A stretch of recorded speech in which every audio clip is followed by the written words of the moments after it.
व्यष्टि अर्थशास्त्र या माइक्रो इकोनॉमिक्स में अभी हम पढ़ने वाले हैं बर्टेंड का मॉडल, जो कि द्विअधिकार बाजार से संबंध रखता है। किताबों में लिखा है बर्टेंड मॉडल। तो जो बर्टेंड मॉडल है वो किस बाजार से संबंधित है? द्वयाधिकार बाजार से संबंधित है। और द्वयाधिकार बाजार कौन होता है?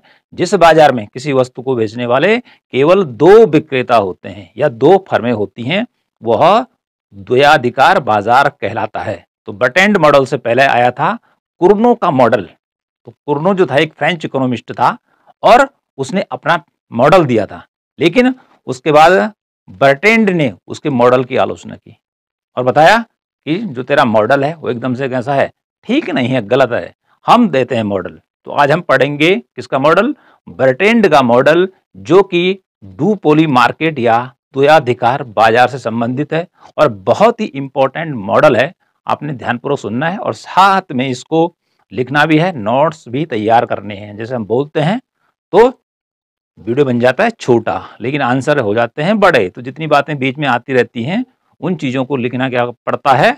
कॉपी में लिखना पड़ता है, यदि हमें एक अच्छा स्टूडेंट बनना है, जीवन में सक्सेस होना है। तो देखिए, पहले शुरुआत करते हैं कि जो जोसेफ बर्टेंड है, जिसको शॉर्ट में बर्टेंड कहा जाता है, उसका पूरा नाम था जोसेफ बर्ट्रेंड। तो जो जोसेफ बर्टेंड था वह फ्रांस का रहने वाला एक गणितज्ञ था। फ्रांस का रहने वाला एक गणितज्ञ था और उसने अपना जो मॉडल दिया द्वयाधिकार बाजार का, वह दिया सन 1883 में, 1883 में देने का काम किया। किसने? बर्टेंड ने।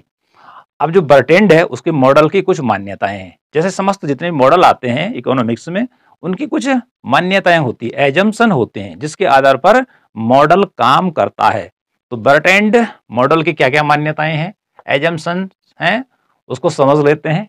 ये एजम्पशंस एग्जामिनेशन में आते रहते हैं, ठीक है। और यदि कॉम्पिटेटिव एग्जाम है तो कुछ भी पूछा जा सकता है।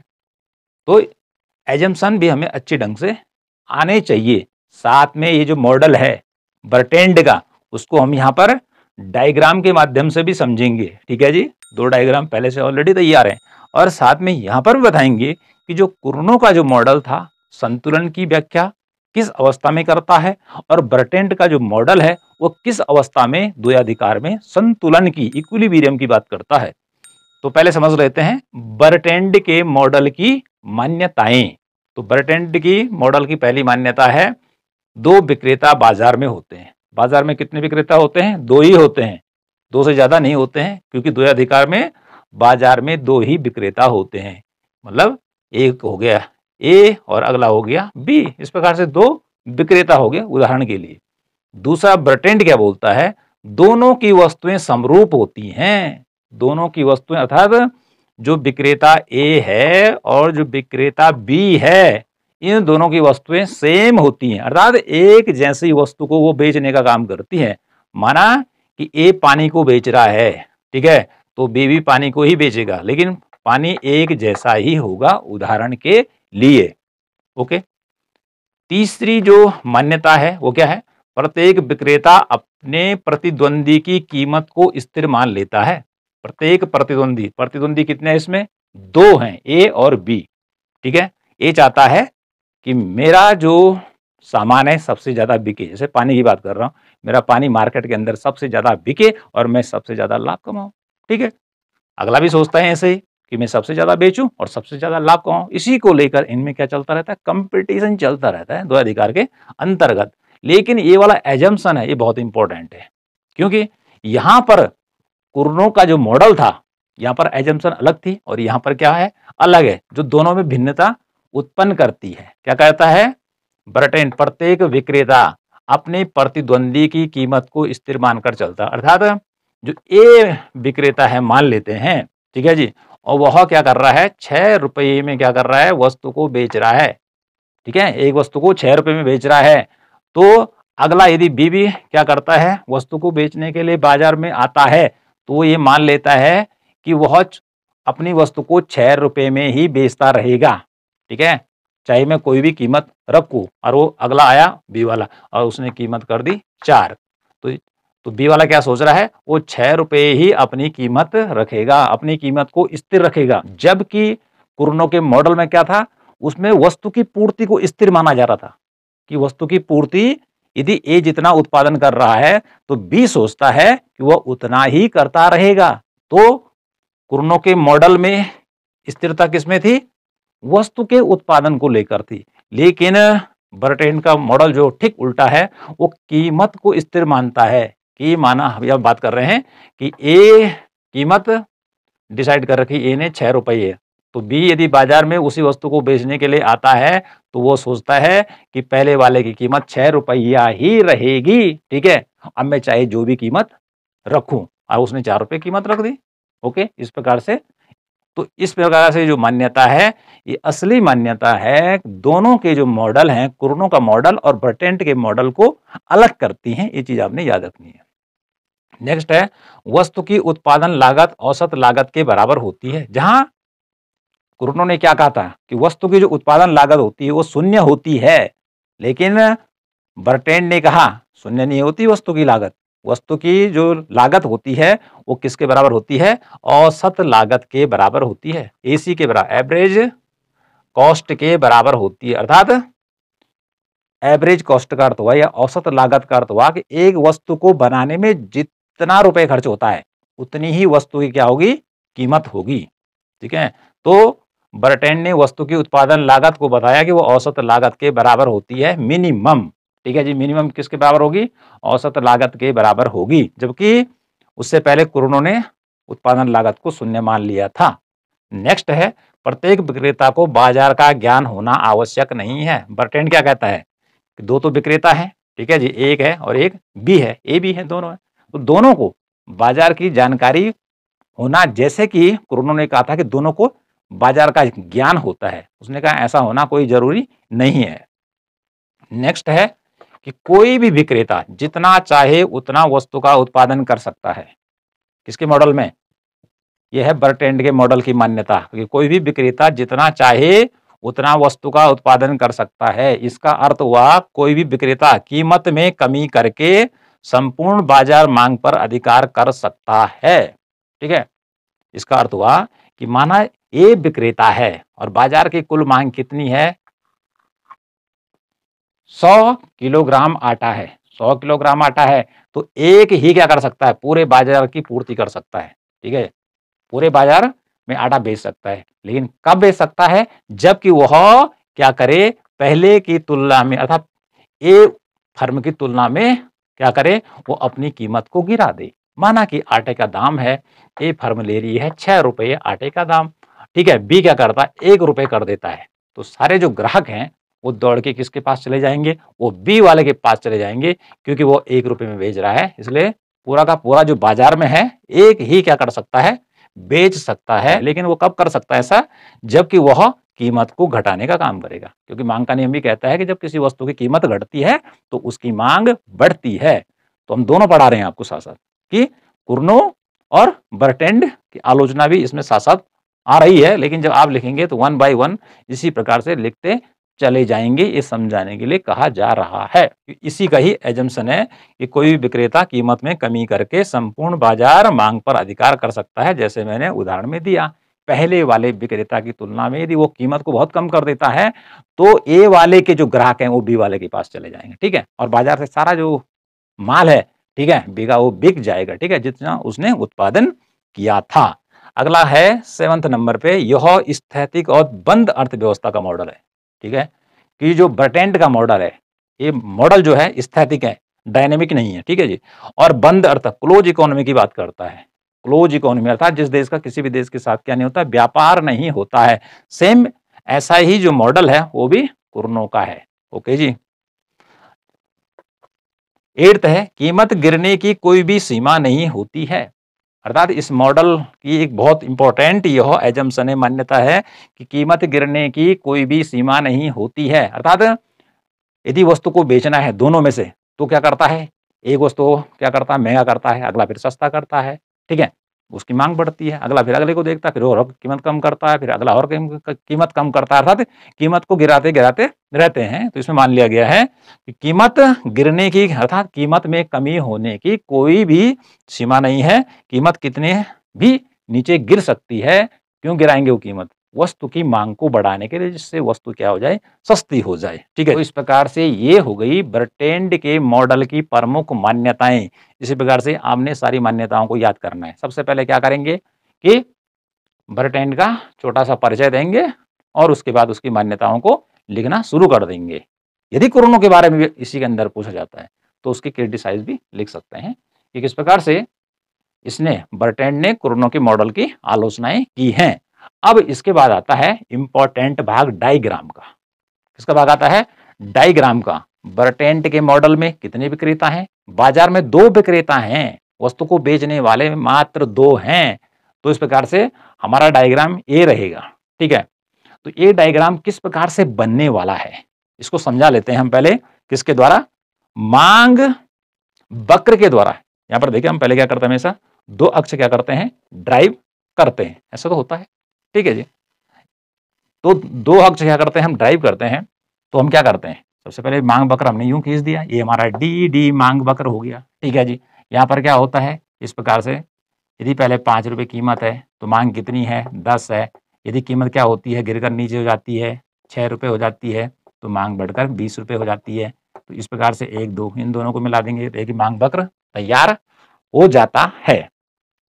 ठीक है, अब यहां पर देखिए, इस सेम ये वाला हमने यहां समझना है, लेकिन इससे पहले मैं यहां बता देता हूं आपको कि जो कुर्नो था उसने क्या कहा कि जो बाजार में दोनों फर्में हैं जो वस्तु को बेचने का काम करती हैं, तो वह शुरुआत कहां से करती हैं वस्तु के माल को बेचने को लेकर? उसने कहा था कि वह 1/2 अर्थात आधा माल बेचते हैं। ये उसकी एजम्पशन थी, लेकिन बर्टैंड के मॉडल में ऐसी कोई मान्यता नहीं है। जैसे पहले बता चुका है कि एक ही विक्रेता संपूर्ण बाजार में क्या कर सकता है, कब्जा कर सकता है, अधिकार कर सकता है। ठीक, तो थोड़ा हम पहले कुरनों के मॉडल को समझ रहे थे। कुरनों का मांग वक्र इस प्रकार का था, सीधे जा रहा था, दोनों फर्मों के लिए एक ही मांग वक्र था। ठीक है, उसने क्या कहा, माना बात कोई फर्म पहले आती है तो इस प्रकार से यहाँ पर इतना जो यहाँ से हमारा कि यहाँ पर के हो गया, डे हो गया, तो एक मांग वक्र। ठीक है, एक ही मांग वक्र था दोनों फर्मों के लिए। ठीक है, यहाँ से लेकर पहले वाले के लिए और इसके लेकर आगे तक का था। ठीक है, ऐसा था उसके मॉडल में। तो उसने कहा कि 1/2 से क्या करेगी कोई फर्म, उत्पादन शुरू करेगी। याद दिलाने के लिए कह रहा हूं, कुरनों के। ठीक है, अब उसके बाद क्या होता है, अगली फर्म यदि बाजार में प्रवेश करती है बी में, कुरनों के मॉडल, तो वो भी क्या करेगी, उसने कहा 1/2 अर्थात इससे आगे इसका ठीक आधा करना है। तो उसने कहा कितना करेगी, यहाँ पर आधा ले लीजिए, तो उसने कहा इतना करेगी। ठीक है जी, और ऐसा करते करते क्या होगा, संतुलन की अवस्था में कुरनों के द्वयाधिकार मॉडल में क्या होगा कि फर्म 1/2 उत्पादन करते करते ऐसी अवस्था आएगी जब वह 1/3 एक फर्म करेगी। ठीक है, अकेला, और अकेला अगला फर्म करेगा, तो तब दोनों क्या हो जाएंगी, बराबर उत्पादन को करेंगे और यहाँ पर उनको ज्यादा से ज्यादा लाभ होगा, मैक्सिमम प्रॉफिट होगा। तो ये संतुलन की शर्त है उसकी कि अलग अलग एक फर्म 1/3 करेगी कुल उत्पादन का और 1/3 ए करेगी। ठीक है, और दोनों का यदि मान लिया जाए तो वह 2/3 हो जाता है, और 1/3 जो भाग है वो बाजार में क्या होगा, उसकी पूर्ति नहीं की जाएगी, अर्थात 100% नहीं बिकेगा, कहने का अर्थ है। ठीक है जी, तो कोरोना के मॉडल की शर्त है कि 1/3 एक फर्म करेगी और 1/3 एक फर्म करेगी, तब जाके दोनों संतुलन में होंगी। और दोनों को मिला दें तो 1 और 1 2 और 3 कॉमन होता है, इसको यहाँ ले लें 2/3, और 1/3 बाजार खाली रहेगा वस्तु के लिए, जिससे कि कीमत और ज्यादा ना गिरे। अब ये तो हमने आपको कुरनों की बात कर दी, साथ में हमने इसके बारे में बता दिया कि किस प्रकार से डिमांड कर्व होता है। तो ठीक है, तो यहाँ पर देखिए आपने क्या करना है, सेम इधर का आ गया, इधर इसने पलट दिया है इसको। ठीक है, तो यहाँ पर आपने सबसे पहले ये इसको कर सकते हैं, या आप यहाँ से लेकर एक लाइन लंबी खींचिए। ठीक है, आप यहाँ भी क्या कीजिए कि 8 इंच की लाइन खींचिए। 8 इंच के बाद 4 इंच पर एक पॉइंट लगा दीजिए। ठीक है, उसके बाद आप यहाँ से एक लाइन ड्रॉ कर दीजिए, जैसे हम करते ही हैं। ठीक, इतना हो गया। तो यहां से लेकर और यहां से ये हो गया 1 भाग और 2 भाग। ओके, उसके बाद क्या हो जाएगा, इतना जो भाग है ये पूरा वाला जो त्रिभुज बन रखा है ये वाला और ये वाला त्रिभुज, तो ये हो जाएगा विक्रेता ए का मांग वक्र। इधर यहां से क्या करना है, एक सीधी लाइन खींचनी है। किसकी सहायता से खींचनी है, पटरी की सहायता से, स्केल की सहायता से खींचनी है। लेकिन मजेदार बात आपको बताऊं मैं कि कुछ स्टूडेंट ऐसे हैं कि पटरी अर्थात जो रेल की पटरी होती है ना, उनके लिए जो स्केल होती है वह रेल की पटरी जैसे ही भारी लगती है, जैसे कंधे पर ले जाना पड़ेगा। क्या करते हैं, परीक्षाओं में देखा हमने, देखा है उनको क्या करते हैं, पेन से, ठीक है, अगली पेन से ही लाइन खींची जा रही है, ठीक है, पेन खींची जा रही है क्योंकि पटरी ले जाना उनको लग रहा है कि रेल की पटरी की तरफ भारी है। तो वो बहुत ही ज्यादा जीनियस बच्चे हैं। तो इतना जीनियस भी नहीं बनना है, तो स्केल का जरूर इस्तेमाल करना है। तो अब देखिए हमने यहां से लेकर इसको यहां तक हमने कह दिया 8 इंच की लाइन खींच दी, सरलता के लिए बता रहा हूं। बीच में 4 इंच पे पॉइंट लगाइए, ठीक है, तो आधा इधर आ जाएगा, आधा उधर चला जाएगा। इसके बाद यहां से एक लाइन खींचिए अपनी कॉपी के हिसाब से। अब यहां से ठीक यहां पर और यहां पर पटरी रखे एक लाइन खींचिए, यहां पे लिख दीजिए डी, यहां पे लिख दीजिए बी। किताब में कुछ भी लिखा है, कुछ नहीं, संकेत है। तो ये डी और बी, ए वाला जो मांग वक्र है, ये विक्रेता ए का मांग अर्थात ए फर्म का मांग वक्र है। किस फर्म का मांग वक्र बन गया, पहला वाला, अर्थात ये वाला ओ डी बी, ये वाला त्रिभुज है पूरा का पूरा, ये विक्रेता ए का मांग वक्र वाला क्षेत्र है। उसका पूरा का पूरा ये क्षेत्र जो है किस फर्म के पास है, ए फर्म के पास है या ए विक्रेता के पास रहेगा। ओके, अब ठीक इसके अपोजिट में, क्योंकि ऐसे में तो ए के लिए बन रहा था, तो जो कुर्नो था उसने इसकी तरह ऐसा नहीं किया, उसने क्या किया, उसने इधर के लिए अपना दिमाग घुमाया और उसने इधर तो हम पहले बता चुके हैं, यहां से पटरी पकड़नी है और यहां पर सीधे लाइन ड्रॉ करनी है और ओ ए डी ये विक्रेता बी का मांग वक्र बन जाएगा। ये वाला पूरा क्षेत्र यहां से लेकर ए पढ़ो, चाहे उसको ओ ए डी पढ़ो, ये वाला पूरा का पूरा जो त्रिभुज है ये किस फर्म के पास रहेगा, बी फर्म के पास रहेगा।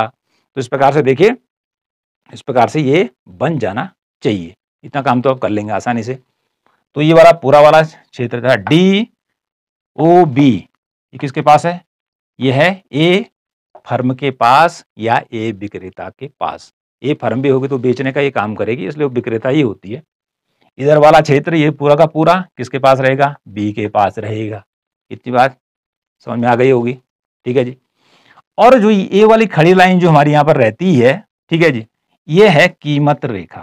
क्या रेखा यहाँ पे लिखा है, इसको मैंने यहाँ पे लगा दिया, ये पूरी एक कीमत रेखा को दर्शाएगी। अर्थात ये बी फर्म की भी कीमत रेखा होगी और यह ए फर्म की भी कीमत रेखा होगी। इतना काम पहले करना है आपने। अब उसके बाद हम समझेंगे कि किस प्रकार से जो बर्टेंट का मॉडल है वह काम करता है। बर्टेंट ने मान लिया कि फर्म ए बाजार में सबसे पहले क्या करती है, एंटर करती है, प्रवेश करती है अपनी वस्तु को बेचने के लिए। तो इसके लिए क्या करना है आपने, देखो भाई, यहां ऊपर से स्टार्टिंग करना है, ठीक। यहां से आप क्या करिए, यहां से इसको यहां मिलाना है मांग डिमांड कर्व से। डी बी मांग जो कर्व है वो किस फर्म का है, वह विक्रेता ए फर्म का है। और जो ये पूरा का पूरा दिखाया जा रहा है, यहाँ पर मात्रा दिखाई जा रही है, आउटपुट, जिस वस्तु की मात्रा अर्थात जिस वस्तु को वह बेचने वाले हैं, इस पे पूरा का पूरा मात्रा, आउटपुट या उत्पादन लिखा जाएगा। स्टार्टिंग देखिए, ये ऊपर है तो यहाँ ऊपर से करना है, क्योंकि 1 2 3 4 5 ऊपर की तरफ बढ़ता है। तो हाईएस्ट प्राइस देखते हैं, यहाँ से इसको इधर मिलाया और इसको हमने यहाँ पर डाउन कर दिया, ठीक है, हमने लिख दिया यहाँ पर क्यू। अब देखिए, पहली फर्म जब क्या करती है, बाजार में उतरती है, तो वह प्राइस डिसाइड करती है, क्वांटिटी नहीं, उत्पादन कितना बिकेगा ये नहीं। यहाँ पर बर्टेंट के मॉडल में क्या बताया गया बर्टेंट के द्वारा, कि वह कीमत को डिसाइड करती है, ठीक है जी, कि कितनी कीमत होनी चाहिए, ठीक है, और बाकी मांग तो कीमत के आधार पर अपना बन जाएगी। वो क्या करता है, जब पहला उतरता है तो उसकी स्थिति होगी एकाधिकार जैसी, तो वो कीमत को ज्यादा रखेगा। तो कीमत यहाँ पर आप एक कीमत सेट कर लीजिए, ऊपर जाके यहाँ से इधर खींचिए और इसको डाउन कर दीजिए। देखो ओ पी, पी फॉर क्या होता है, प्राइस, इतना प्राइस है, ठीक है, अभी ए विक्रेता बाजार में उतरा, बी नहीं, हम एक ही बात कर रहे हैं। तो उस समय वो ओ क्यू क्या कर रहा है, वस्तु को बेचने का काम कर रहा है। ठीक है, इतना बिक रहा है लेकिन प्राइस क्या है, कीमत बहुत ज्यादा है। तो ऐसी स्थिति में यहां पर अभी उसकी जो स्थिति है वो कैसी है, एकाधिकार की है। ठीक है, कोई उसको बीच में अभी कोई प्रतिद्वंदी नहीं है, कोई कंपटीटर अभी नहीं आया है। तो वो समझता है वाह क्या प्रॉफिट हो रहा है, क्या लाभ हो रहा है। ठीक है, लेकिन कुछ समय बाद क्या होता है, जब अगले को पता चलता है कि भाई अगले को इतना लाभ हो रहा है, और माना बात किस चीज है, उदाहरण के द्वारा समझ लेते हैं कि ये क्या बेच रहा है, माना बात ये बेच रहा है आटा। ठीक है, आटा किससे बनता है, गेहूं का। ठीक है, गेहूं का आटा बेच रहा है, सेम दोनों का, क्योंकि वस्तु कैसी मान ली गई है एजम्पशन में, सेम। तो आटा बेच रहा है, इसने इतना बेचा। ठीक है, इस प्राइस पे इतना बेचा। ओ क्यू लिखना पड़ेगा आपको कि फर्म एक या ए पहले बाजार में प्रवेश करती है, उस समय वह ओपी प्राइस क्या करती, निश्चित करती है, और उस समय उसकी वस्तु की जो मांग है वह ओ क्यू रहती है। तो ये स्थिति उसके लिए एकाधिकार की है और यहाँ पर उसको सबसे ज्यादा लाभ मिलता है। ओके, उसके बाद बी फर्म क्या करती है, या बी विक्रेता बाजार में आता है, उसने देखा ये तो बहुत अच्छा लाभ कमा रहा है, अच्छा बेटा। ठीक है, अगला क्या कहता है कि लाभ कमा रहा है, अच्छा। ठीक है, उसने कहा आटा तो मेरे पास भी है, उसने कहा मैं भी बेचता हूं, लेकिन वो देख रहा है कि इसने इतना प्राइस कर रखा है, तो ये देखेगा मैं इतना प्राइस रखता हूं, ऊंची कीमत, तो फिर मेरा माल कौन लेगा। अब वो क्या करेगा, इससे नीचे अपना प्राइस रखेगा, अपनी कीमत इससे कम रखेगा आटे की। तो ठीक है, अभी इधर को क्या करना, देखो भाई, यहां से ये तो पी हो गया, अब यहां से देखो ये क्या करेगा, अगला वाला कीमत को कम करेगा। कीमत को कम क्यों क्यों करेगा, अब जब इसी के बराबर उसने कीमत रखनी है, ठीक है जी, तो तब आदमी उसी से नहीं लेगा, पहले वाले से। इसके पास कब आएगा आदमी, इधर का ग्राहक यहाँ से इधर इसकी अर्थात बी विक्रेता के पास कब आएगा, जब वो कीमत घटाएगा। तो उसने कीमत क्या कर दी, इसे थोड़ा नीचे लिखनी है, इसने कीमत कर दी P1। ठीक है जी, P से P1 लिखना संकेत, और इसको आपने यहाँ से नीचे मिलाना है और यहाँ पे लिख देते हैं हम R।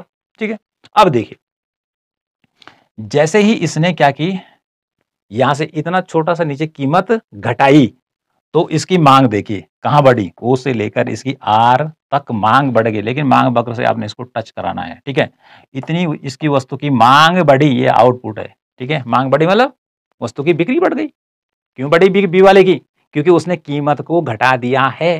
ठीक है, लेकिन इसमें शर्त भी बताई गई है मान्यता में कि जब ये कीमत क्या करता है, कम करता है, तो बी वाला तो वो सोचता है कि ए वाला वही पहली वाली कीमत लेता रहेगा, मेरी कीमत का उस पर कोई असर नहीं पड़ेगा।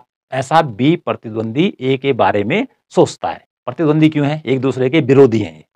ठीक है, दोनों में कंपटीशन चल रहा है कि आटा गेहूं का उदाहरण के लिए ज्यादा मैं बेचूंगा, जिसका ज्यादा बिकेगा आपको पता ही है कि उसको ज्यादा फायदा होगा। ठीक, अब क्या होगा, अब यहां पर क्रिया प्रतिक्रिया का दौर चलेगा, क्योंकि इसकी जो प्राइस के बाद इसने अपनी प्रतिक्रिया जाहिर की, उसने प्राइस कम कर दिया।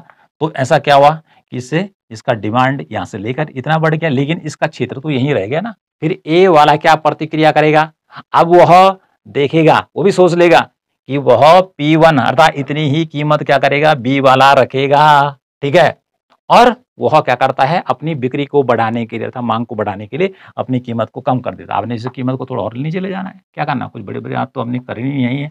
और देखिए यहाँ पर देखिए क्यों, ठीक है, इसने अपनी कीमत कम कर दी, ये चला गया P2 पे, यहाँ पे P1 लिखेंगे P2। अब देखिए दूसरे की यहाँ गई थी, अगले ने, फिर ए वाले ने कीमत क्या कर दी, यहाँ पे लिखेंगे P2 कर दी। ठीक है, P2 कर दी, तो ऐसा करने से इसकी डिमांड अब देखिए यहां से लेकर यहां बढ़ गई। ठीक है, ओ टी हो गई है, पहले थी ओ क्यू, क्योंकि उस समय कीमत ज्यादा थी। अब यहां से लेकर यहां तक इसकी डिमांड बढ़ चुकी है, किसकी, ए विक्रेता की, क्योंकि उसने पहले वाले की तुलना में कीमत को घटा दिया है। लेकिन वो भी सोचता है कि पहला वाला यही कीमत लेता रहेगा और मात्रा पे ध्यान नहीं देता वो, क्योंकि यहाँ जैसे ही कीमत घट रही, मांग अपना आप बाजार में बढ़ जा रही है। क्यों बढ़ जा रही है कि जैसे ही इसने कीमत घटाई, तो इसके जो क्रेता थे, क्रय करने वाले थे, वो इसके पास चले गए। उन्होंने कहा अच्छा आटा, आटा बेच रहा, सही तो सस्ता होगा, अच्छा हम यहाँ से लेंगे, तुझसे क्यों लेंगे, तेरे पास तो महंगा है और आटा तो वही है, तो इसके पास इसके ग्राहक चले जाएंगे, इसलिए इसकी मांग क्या होगी, बढ़ गई, यहाँ टच करना है। फिर क्या करता है विक्रेता बी, सोचता है कि ए वाला इतना ही प्राइस लेता रहेगा, ठीक है, और वो अपनी कीमत को घटा देता है। क्यों घटाता है, अपनी वस्तु की मांग को बढ़ाने के लिए। तो फिर क्या करता है, यहाँ नीचे करना पड़ेगा उसको, तो वो कीमत क्या करेगा, अभी घटाने के लिए P2 हो गया, यहाँ पे P3 लिखेंगे, यहाँ नीचे आएगा। तो आपने क्या करना है, यहाँ से इसको मिलाना है, उसने P3 कर दिया, ठीक है जी, और इसको यहाँ मिला दीजिए, ठीक, और यहाँ पर M लिख दीजिए, कुछ भी लिख दीजिए, ठीक। अब देखिए जैसे ही उसने प्राइस को गिराया, ठीक है, पहले वाले से और कम कर दिया हुआ है इस फर्म ने, तो ऐसी स्थिति में उसकी मांग पहले इतनी थी, यहां से लेकर यहां थी, अब यहां बढ़ के देखिए जी, इतनी इसकी मांग क्या हो गई है, बढ़ गई है। अर्थात एक जैसा ही क्या कर रहा है, कीमत को घटाने का काम कर रहा है, अगला भी क्या कर रहा है, घटाने का काम कर रहा है, फिर अगला भी क्या कर रहा है, घटाने का काम कर रहा है। इस प्रकार से इनमें क्या चल रही है, क्रिया प्रतिक्रिया का दौर चल रहा है, ठीक है। एक की कीमत घटाने पर दूसरा भी कीमत घटा रहा है, बढ़ा नहीं रहा है, बढ़ाता है। यदि ये बढ़ाता है, ठीक है, तो इसकी क्या होगी, बिक्री कम होगी, इसकी वस्तु की मांग कम होगी, तो इसको घाटा होगा, ठीक है। तो फिर तो ये वाला लाभ की स्थिति में रहेगा। फिर वो क्या हुआ, देखो भाई, यही क्रिया प्रतिक्रिया का दौर आगे चलता रहेगा। फिर क्या करता है कि ए विक्रेता सोचता है कि वह OP3 कीमत ही लेता रहेगा, ठीक है, और मैं बहुत तेज आदमी हूं, कीमत कम कर देता हूं। उसने क्या किया कि कीमत यहाँ पर, अब यहाँ और कम करेगा तो हम क्या लिखेंगे, P3 तो यहाँ हो गया, अब यहाँ पे लिखेंगे P4, वो यहाँ आ जाता है, इसको यहाँ मिलाए और यहाँ मिलाइए, ठीक है जी। यहाँ पर हम N कर देते हैं। अब देखिए जैसे ही उसने P4 कीमत की यहाँ पर, ठीक है जी, तो पहले वाले कितनी है, P3 इतनी ज्यादा है, उसने इतनी कम कर दी, तो फिर ए की जो डिमांड है वह यहां से बढ़कर OT से बढ़कर क्या हो गई है, ON हो जाती है, अर्थात बढ़ जाती है। क्यों, कीमत घट रहा है। फिर अगला क्या सोचता है बी वाला कि ए यही कीमत लेता रहेगा, यही कीमत लेता रहेगा, और मैं क्या करता हूं, अर्थात मैं जो करूंगा, अब कीमत घटाने का काम करूंगा, तो पहले वाले पर असर नहीं पड़ेगा। और वो क्या करता है, फिर कीमत को घटा देता है। तो आपने क्या करना है, यहां से इस प्रकार से, और कीमत कितना घटाएगा, 3 यहाँ पे हो गया 4, और यहाँ पर कर देंगे P5, ठीक है। तो उसने P5 तक कीमत घटा दी, और उसकी डिमांड यहाँ, अर्थात इसको यहाँ से यहाँ मिलाना है, और यहाँ पर लिख दीजिए आप C, ठीक। तो उसकी डिमांड देखो O से लेकर C बढ़ गई है। तो इस प्रकार से देखिए कि फर्म ए से शुरू हुआ था एकाधिकार के रूप में, उसने OP कीमत तय की थी, उस समय उसकी वस्तु की मांग OQ थी, क्योंकि वह अकेला विक्रेता था, ठीक। उसके बाद जब दूसरे ने देखा बाजार में उतरने से पहला कि ये तो इतने पे बेच रहा है और इतना मात्रा को बेच रहा है प्राइस पे, हमने कहा आटा, तो उसको लाभ हो रहा था। फिर दूसरे ने सोचा क्यों ना मैं भी बाजार में उतरूं, बिक्री को बढ़ाऊं, ठीक है, अपना करियर शुरू करूं। तो उसने सोचा कि ये इतना ही OP प्राइस लेता रहेगा, ठीक है जी, अब मैं क्या करता हूं, थोड़ा प्राइस कम कर देता हूं, जिससे कि इस वाले के ग्राहक मेरे पास चले जाएंगे। इसलिए तो इसका डब्बा बड़ा हो रहा है, ठीक है, जिसकी कीमत क्या हो रही है, घट रही है, उसका डब्बा और धीरे धीरे बड़ा होता चला जा रहा है, ठीक। तो जब बी आता है तो थोड़ा कीमत कम कर देता है, फिर जब कीमत कम कर देता है तो इधर के ग्राहक इधर जाएंगे, ठीक है। जैसे ही क्या करता है, अगला सोचता है कि ये इतनी कीमत रखेगा, वो कीमत कम कर देता है, तो उससे ग्राहक फिर उधर चले जाते हैं, अर्थात उनकी उस वस्तु की मांग बढ़ती चली जाती है। तो तब ये संतुलन की अवस्था में होंगे। तो इस प्रकार से P5 तो आपने बना देना है, ऐसा नहीं कि अब, तो ऐसा करते करते बर्टेन ने कहा कि ये संतुलन की अवस्था में तब होंगे कि जब दोनों की कीमत बराबर हो जाएगी। क्या हो जाएगी, बराबर हो जाएगी।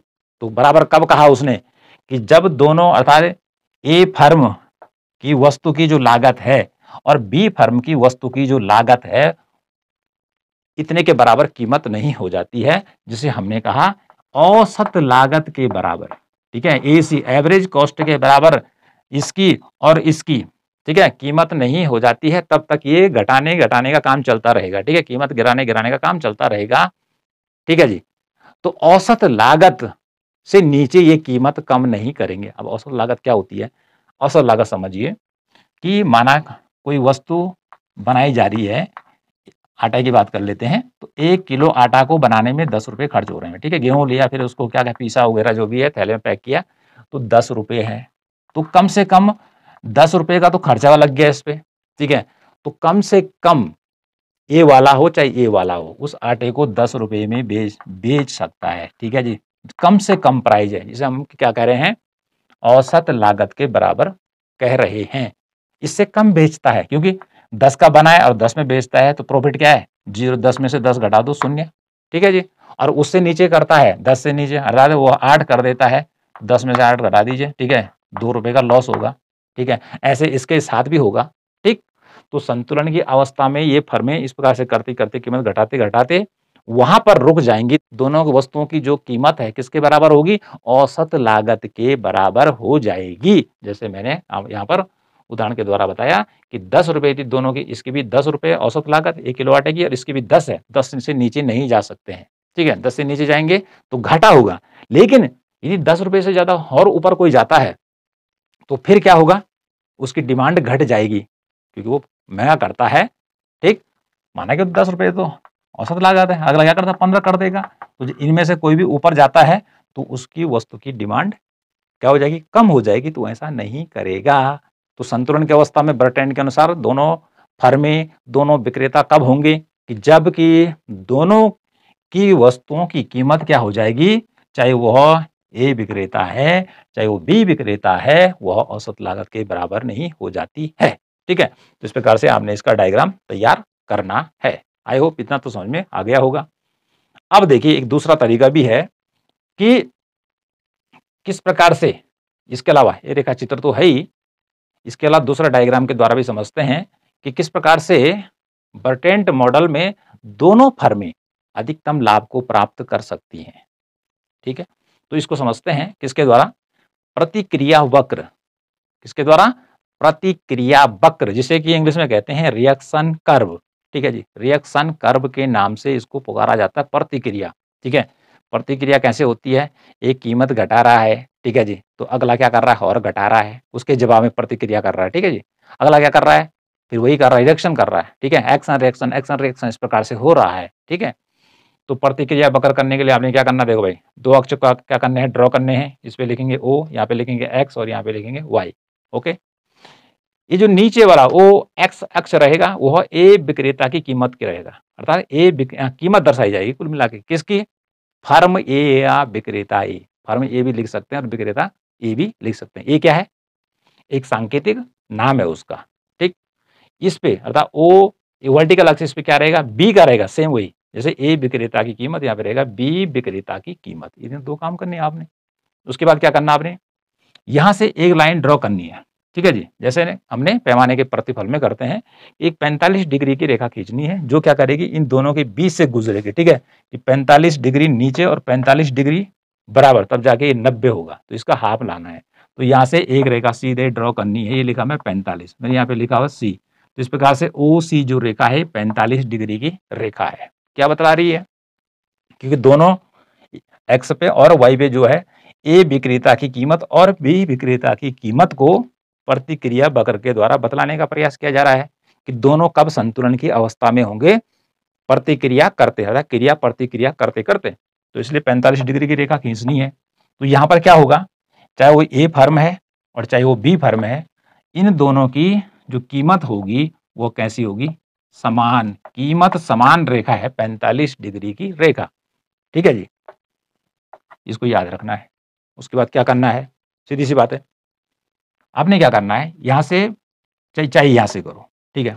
यहां से ये बी, ये वाला ये रेखा आपने थोड़ा सा ऊपर जाके यहां से ड्रॉ करनी है और इसको झुकाते हुए, जैसे कि हम कीन्स के डिमांड कर में करते हैं। यहां से हमने एक रेखा ड्रॉ कर दी, इस पे लिख दिया बी बी। ये बी बी क्या है, ये बी बी जो है ये बी विक्रेता की प्रतिक्रिया वक्र है, प्रतिक्रिया वक्र है, ठीक है। ऐसा कर दिया, ठीक। यहां से पकड़ी पटरी और जहां पर ये इसने इसको काटा है 45 डिग्री की रेखा को, ये वाली रेखा को, यहां से ये गया यूं करके यहां पर, तो यहां से पकड़ी पटरी और यहां से यहां पर इसको भी कटवाए, सीधे ऊपर ले जाइए। यहां लिखना है ए और यहां भी लिख दिया ए। तो ए क्या है, ए ए ए विक्रेता की कीमत रेखा को दर्शाती है, लेकिन ये बतला रही है प्रतिक्रिया वक्र। ठीक है जी, ए किसका, ए विक्रेता का क्या है, प्रतिक्रिया वक्र है। बी इसका अर्थात बी फर्म का प्रतिक्रिया वक्र है। ठीक है जी। अब होता क्या है इसमें से, जो हमने यहां समझाया, अब यहां समझना है कि क्या होता है। स्टार्टिंग करते हैं कि यहां से शुरू करते हैं। विक्रेता ए की कीमत से, विक्रेता ए को अपनी वस्तु को बेचना है, तो क्या करता है कि आपने क्या करना है कि वह अपनी वस्तु की कीमत को यहां रखता है, इतना। ठीक है जी, यहाँ पे लिखेंगे A1। ठीक, तो देखिए ए का जो प्रतिक्रिया वक्र है और बी का क्या है, ऊपर है। ठीक है, ये है और ये है, तो इसकी कीमत क्या है, ए की कम है, इतना नीचे है, और बी की इतनी क्या है, ऊपर है। ठीक है जी, ऊपर है। तो आप क्या करेंगे, इसको यहां ले जाना है। ठीक, और इसको यहां मिलाना है। अभी देखिए ए की कीमत, ठीक है A1, इसको मान लिया। ठीक है, A1 कीमत है इतनी।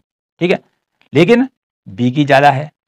ठीक, अब बी क्या सोचता है कि इसकी कीमत तो इतनी है।